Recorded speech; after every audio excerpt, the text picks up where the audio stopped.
तो सबसे ज़्यादा मुश्किल कौन सी नौकरी थी जो की? सबसे ज़्यादा मुश्किल नौकरियां तो खैर मैं बचपन में से ही करते थे ना, घर में जैसे माहौल होते थे, बड़े भाई थे वो जहाँ काम करने जाते थे तो वो लेके जाते थे, हाँ उनके साथ पार्ट टाइम छोटे मोटे काम करके कभी कभी 20-30 रुपए मुझे दिहाड़ी मिलते थे दिन में, उनको जमा करके मैं कैसेट्स लेता था। मेरे पास एक वो क्या कहते हैं, कलेक्शन है पूरी, हाँ, आपके पास कैसेट्स एक की? बड़ा डब्बा होता था, उसमें सिर्फ कैसेट्स वगैरह होते थे मेरे पर्सनल, कोई हाथ नहीं लगाता था मेरे को, बस वही एक समय मेरे खाना होता था वो। हाँ बहुत सुनता था म्यूजिक। कभी किसी ने हाथ लगाया तो कुछ हुआ घर में? हाँ घर पे वो होते हैं ना, होते हैं ऐसे बहन भाई, छोटे बहन भाई तो होंगे ना, जो करीब हैं। बड़े होते थे, छोटा मैं सबसे छोटा मैं होता था ना, कोई सुनता नहीं था मेरा, लेकिन जब म्यूजिक के बारे में बात आती थी तो मैं जिन बन जाता था। हाँ फिर डरते थे कि इसका ये हाथ नहीं लगाओ, ये बहुत ये करेगा वो करेगा। तो घर वाले सपोर्ट करते थे कि म्यूज़िक की तरफ जा रहे हैं, कुछ कर नहीं रहा ज़िंदगी में और काम, या सब सही था? सब नॉर्मल था। ये अच्छी बात थी कि वो उन्होंने रोका नहीं मुझे, ये नहीं रोका कि मत करो। मैं हमेशा अपने दुनिया में मस्त रहता था, कहीं गा रहा हूँ, कहीं पता नहीं कहाँ गा रहा हूँ, कहीं कौन सी जगह पे मैं गा रहा हूँ, कहीं कहाँ नज़र आ रहा हूँ। सबसे ज़्यादा नौकरी मुश्किल ये लगी कि वो घर बनाते हैं ना, वो मजदूरी वाला काम, वो हम क्या ईंट क्या कहते हैं उसको, ईंट और सीमेंट होता है, हाँ वो सीमेंट के साथ, हाँ वो उठा के। एक दो दफ़ा मैं बहुत बीमार हो गया, वज़न उठाना बड़ी बात है ना, मैं छोटा होता था लेकिन करना पड़ता था। तो इसी तरह मुझे म्यूज़िक के कुछ चीज़ वगैरह लेने होते थे या सुनना होता था।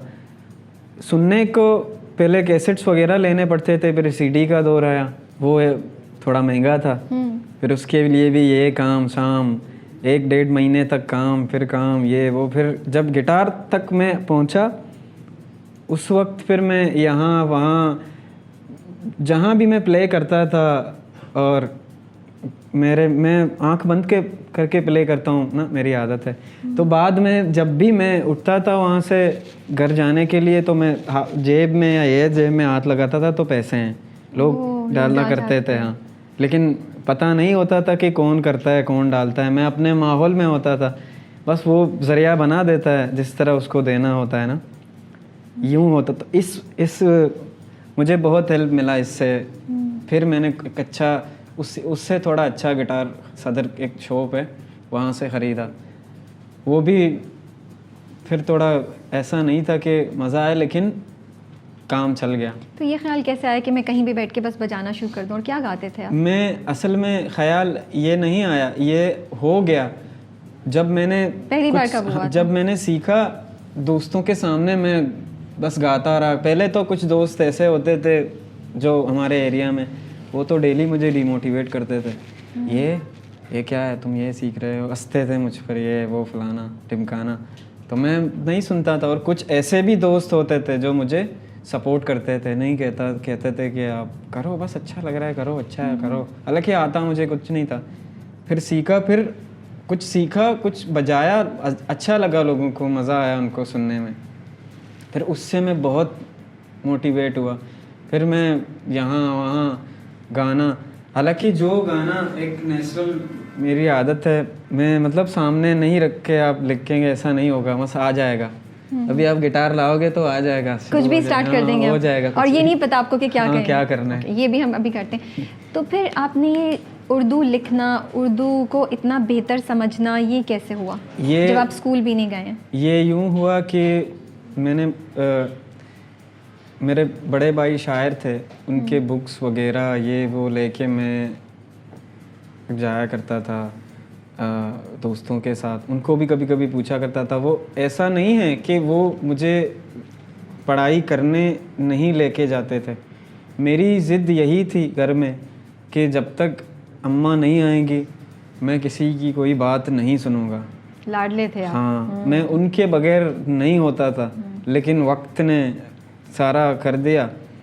फिर ये ज़रा हो गया यहाँ से, फिर मैं अपने अना में आ गया था कि मैं नहीं चाहूँगा, नहीं करूँगा कुछ भी, लेकिन जुनून था कि पढ़ना है लिखना है।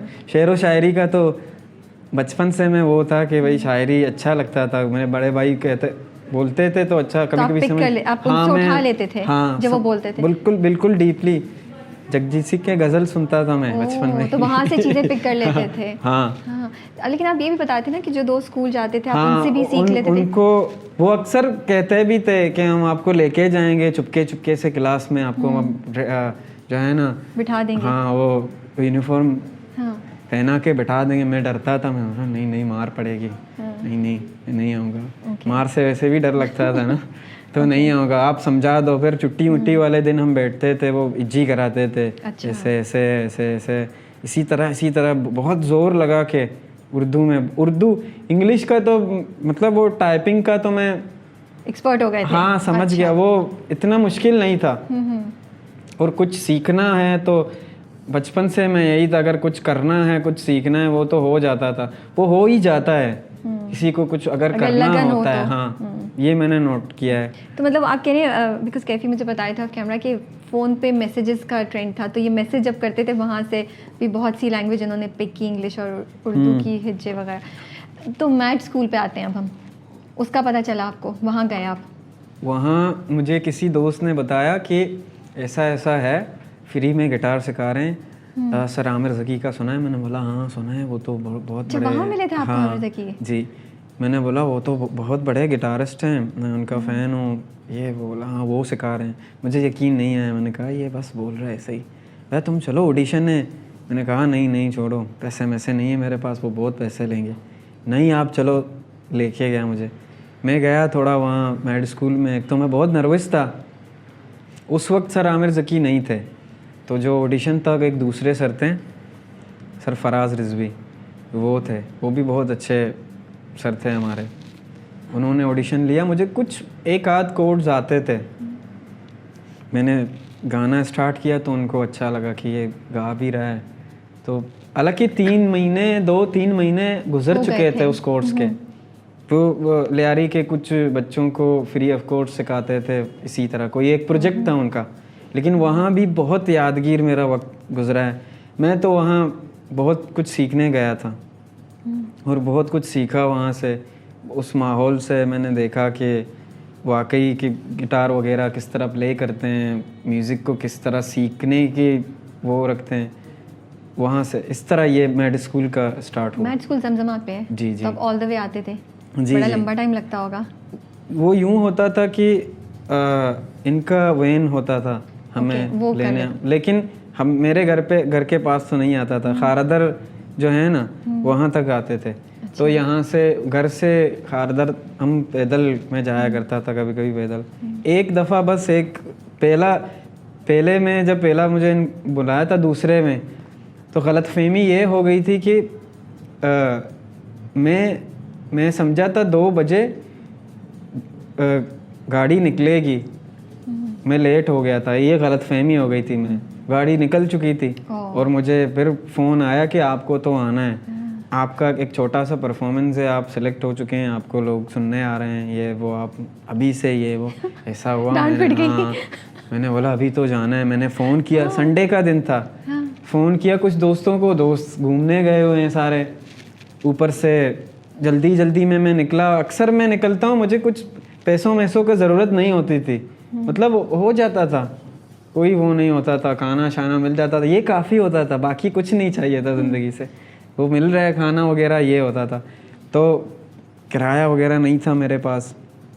मैंने फ़ोन भी खूब किए, दोस्त बहुत दूर है। फिर इसी तरह पैदल काफ़ी देर लगी मुझे वहाँ पहुँचने में। मैं पहुँचा भी एक कस्तालत में। हाँ, एक मैंने रिस्क लिया था बस ये। वाओ, कितनी देर लगी आपको पहुँचने में? 2 मुझे घंटे? 1.5 घंटे, 1 घंटा 40 मिनट शायद, ऐसे ही कुछ लगा। मैं बहुत स्पीड में ये वो, इतना अगर हम मतलब देखना चाहें इतना तो दूर नहीं है। जो रेगुलर पैदल आता जाता नहीं है, कोई स्पोर्ट में नहीं है, उसके लिए वाकई बहुत मुश्किल है। 1.5 घंटा और मेरा इसलिए मुझे कोई प्रॉब्लम नहीं हुआ क्योंकि मैं हर जगह पैदल जाया करता था। मुझे वॉक करना बहुत पसंद है, अभी भी। अभी तो खैर कुछ अलग सी है, लेकिन मुझे बहुत पसंद है।